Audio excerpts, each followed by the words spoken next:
Hip-hop has had a lot of characters over the years. You either love them, hate them, or don't care about them. Here's some of the rappers that everyone seems to love. But before we get into it, don't forget to subscribe. Alright, let's get into it. We'll start with Queensbridge rapper Nas. Always with that laid-back demeanor and a voice, Nas came out in 1994 with his classic album Illmatic. He was kind of hailed as one of hip-hop's saviors for the current bunch of rappers who were out at the time, the old school, and even the younger rappers who were coming up at that time.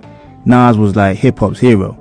He's had his beefs over the years with rappers from his area in Queensbridge, but generally in that area they see him as a god.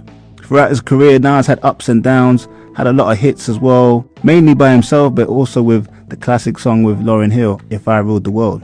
But in the late 90s, Nas started to have a bit of a dip in popularity. He was still having hits, but it just wasn't the same. This is when Jay-Z released Takeover on Summer Jam and tried to dead his whole career. But it shows the love that Nas got from people that he was able to come out of that, even though he was the underdog. He ended up winning that battle with Jay-Z with the classic diss song Ether, and his career has been on the up ever since. After that, releasing Stillmatic album and Godson. He's had multiple albums since then, and he's had a career renaissance with West Coast producer Hit Boy, releasing a whole bunch of Magic albums and King Disease. One thing for sure, the music is hot right now. Even away from music, Nas has been criticized in the past about how smart he is in terms of business in comparison to his contemporaries like Jay-Z, but he's had a lot of success in investments and business in general. He has his own company, Mass Appeal, which he's a partner in. They've been involved in a lot of documentaries, music, and have been heavily involved in the 50th year anniversary of hip-hop shows. But overall, what can you say about Nas? Everybody loves him. If you're a hip-hop head, you love him for the music, and in general, you can't find somebody that has a bad word to say about the Queens MC. Next we got Cameron. The Harlem MC has been around since 1997. He even met Biggie Smalls before he died. Biggie was actually gonna sign him to his label. Cameron's breakthrough into the commercial scene when he done a couple features with Mace, including Horse and Carriage.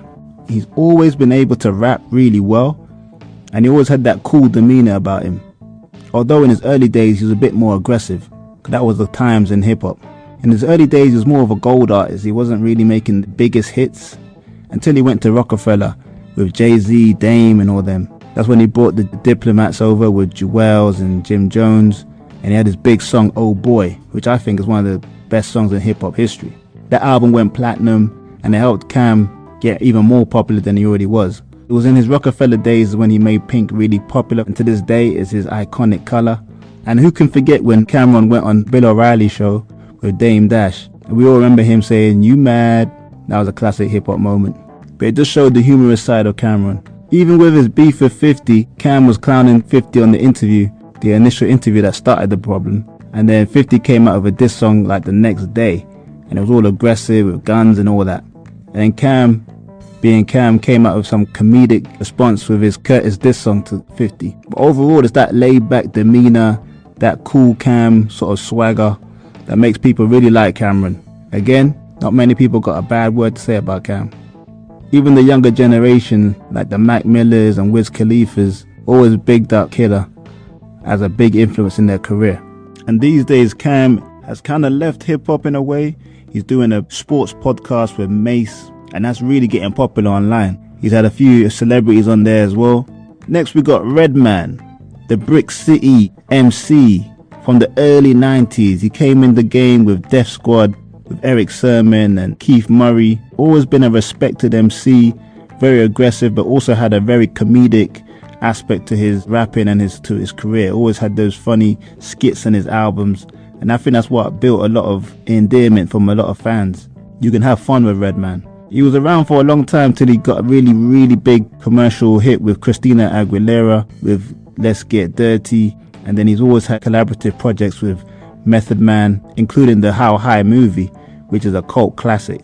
And again, another reason why people love Redman, they see that comedic film and you just get drawn to the artist as well. But who can forget the classic Cribs episode as well? Cribs was always a show that celebrities would show an immaculate mansion, massive, in a great area by the beach or some nice neighborhood, massive swimming pool. Redman is a different kettle of fish. His one looked like it was just in the middle of the hood. It was all dirty. It was really small. If it was a normal person's house, not a celebrity, you wouldn't think anything of it. But as we're accustomed to what we're seeing on the cribs, it was hilarious where he lived. It was almost like he was a joke, which it probably was knowing Redman. There's that jokey side and that charismatic swag. It's definitely a reason why Redman is one of the most loved characters in hip-hop history. Next we have Snoop Dogg. Uncle Snoop came in the game on Dr. Dre's The Chronic, writing and rapping on that album. And the buzz for his album was so great in hip-hop. Everybody was looking forward to Snoop's debut album. When it came out, Doggy Style was the biggest debuting album in hip-hop history. Snoop also had the controversial murder trial, but he beat that in 95, 96. But then he left Death Row Records after Tupac was killed and Suge Knight went to jail. Snoop went into a bit of a lull. Many years he was with Master P's label, No Limit Records, but he still was quite popular in hip-hop, but his popularity definitely waned quite a lot. Until Pharrell Williams came along with some hit records like Beautiful and Drop It Like It's Hot.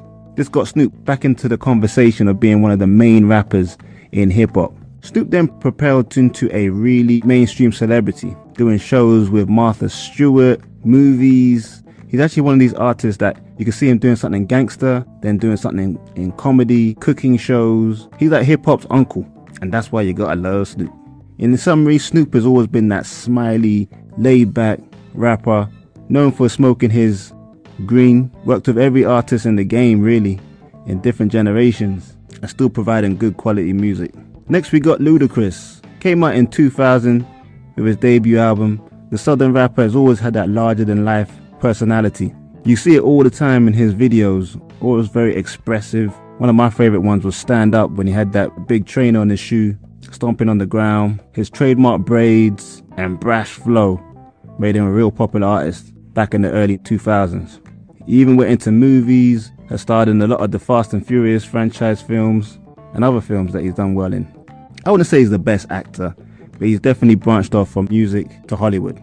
But he's a rapper that hasn't had many beefs. I can only remember one with T.I. that lasted like 2 seconds. He doesn't get the respect he should do as a lyricist, but he's definitely one of hip-hop's most loved personalities. Coming in next is Wiz Khalifa. Wiz is definitely one of the most adored rappers in the game in the last decade or so. His debut album, Rolling Papers, in 2011, had the big song Black and Yellow, which was all over the place. It really put his hometown on the map in terms of hip-hop. The reasons why people love Wiz: he's always smiling, he's got that classic Wiz Khalifa laugh that sounds almost like a child, and like Snoop, he's a big advocate of the weed game. He still makes music, but he's not as popular as he was when he first came out, but his music still is out there. A couple good songs I've heard recently that was pretty good. And then he's also moved into fitness, doing all these flying kicks on social media. But overall, Wiz definitely has to be one of hip-hop's most adored characters. Always smiling, always laughing, always got a positive attitude. He's definitely got to make the list. Who would you put down as hip-hop's most loved artists? Nobody has a bad word to say about them. No matter what generation, they all kind of love that artist. Let me know in the comments, y'all. Don't forget to like, subscribe, hit that notification bell. It's Fresh Hip Hop Opinion. Peace and love.